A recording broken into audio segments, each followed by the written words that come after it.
प्रभाजी आप भी चलिए, टाइप करवा लीजिए।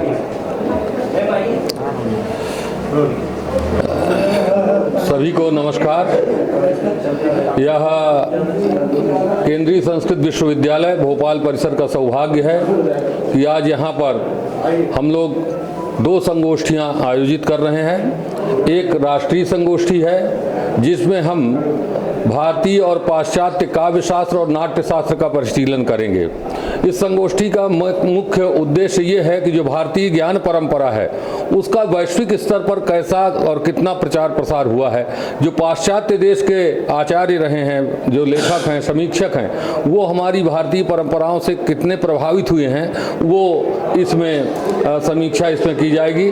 उसी तरह से संस्कृत भारत की सर्वप्राचीन भाषा है, सांस्कृतिक भाषा रही है, और हिंदी जो हमारी इस क्षेत्र की मुख्य भाषा है उसमें राधावल्लभ त्रिपाठी है। हम केंद्रीय संस्कृत विश्वविद्यालय के परिसर में खड़े हैं। यह देश के सबसे बड़े संस्कृत विश्वविद्यालय का एक महत्वपूर्ण परिसर है। इस विश्वविद्यालय के 12 परिसर हैं, उसमें से भोपाल में यह इसका एक परिसर है। इस परिसर में तथा केंद्रीय विश्वविद्यालय में संस्कृत विद्या के प्रचार प्रसार के लिए निरंतर अनेक महत्वपूर्ण गतिविधियाँ चलती रहती हैं। इस परिसर में इस समय 2 राष्ट्रीय स्तर की संगोष्ठियों का आयोजन हो रहा है। एक भारतीय और पाश्चात्य काव्यशास्त्र का तुलनात्मक परिशीलन, इस विषय को लेकर के संगोष्ठी आयोजित की जा रही है, जिसमें देश के दूर दूर के विश्वविद्यालयों से, संस्थानों से काव्यशास्त्र के, साहित्य के विद्वान भाग ले रहे हैं। एक और संगोष्ठी संस्कृत साहित्य का हिंदी साहित्य पर प्रभाव, इस विषय को लेकर के नमस्कार, मैं प्रोफेसर अर्चना दुबे हूँ। केंद्रीय संस्कृत विश्वविद्यालय के भोपाल परिसर में भारतीय विद्या शाखा की अध्यक्ष हूँ। आज यहाँ पे 2, एक राष्ट्रीय स्तर की और एक अंतर्राष्ट्रीय स्तर की संगोष्ठी होने जा रही है। हम सभी लोग जानते हैं कि भारतवर्ष की अत्यंत प्राचीन और देव भाषा संस्कृत, जिसके लिए भारत सरकार ने केंद्रीय संस्कृत विश्वविद्यालय की स्थापना की है।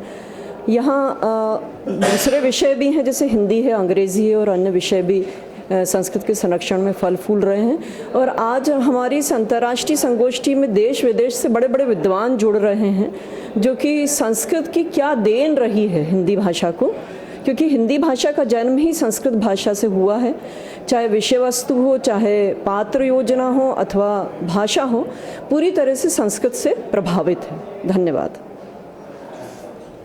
शिक्षा मंत्रालय भारत सरकार द्वारा संचालित केंद्रीय संस्कृत विश्वविद्यालय के भोपाल परिसर के शोध केंद्र तथा साहित्य विधा शाखा एवं भारतीय भाषा विद्या शाखा ने आज नई दिल्ली के केंद्रीय संस्कृत विश्वविद्यालय में माननीय कुलपति प्रो श्रीनिवास वारखेड़ी जी के संरक्षण में भारतीय तथा पाश्चात्य काव्य शास्त्रीय एवं नाट्य शास्त्रीय परंपरा पर आधारित साहित्य विधा शाखा की राष्ट्रीय संगोष्ठी का उद्घाटन किया। साथ ही संस्कृत वाङ्मय का हिंदी साहित्य पर प्रभाव विषय पर आधारित भारतीय भाषा विद्या शाखा की अंतर्राष्ट्रीय संगोष्ठी भी आयोजित की गई।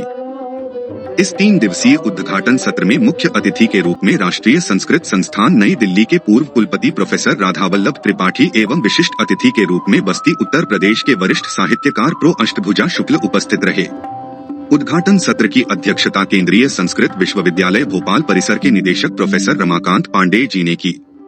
साहित्य संगोष्ठी के संयोजक प्रोफेसर सन्नदन कुमार त्रिपाठी ने उद्घाटन सत्र की शुरुआत में सभी अतिथियों का स्वागत किया और उनके महत्वपूर्ण कार्यों की जानकारी दी। प्रोफेसर सन्नदन कुमार त्रिपाठी ने साहित्य विधा शाखा की संगोष्ठी की रूपरेखा प्रस्तुत की और बताया कि भारतीय तथा पाश्चात्य काव्यशास्त्रीय एवं नाट्यशास्त्रीय परंपराओं में एकरूपता के अनेक बिंदु पाए जाते हैं। इस संगोष्ठी में शोधकर्ता इन दोनों ही धाराओं के बिंदुओं पर आधारित काव्य शास्त्रीय व नाट्य शास्त्रीय प्रयोगों पर शोध प्रस्तुत करेंगे।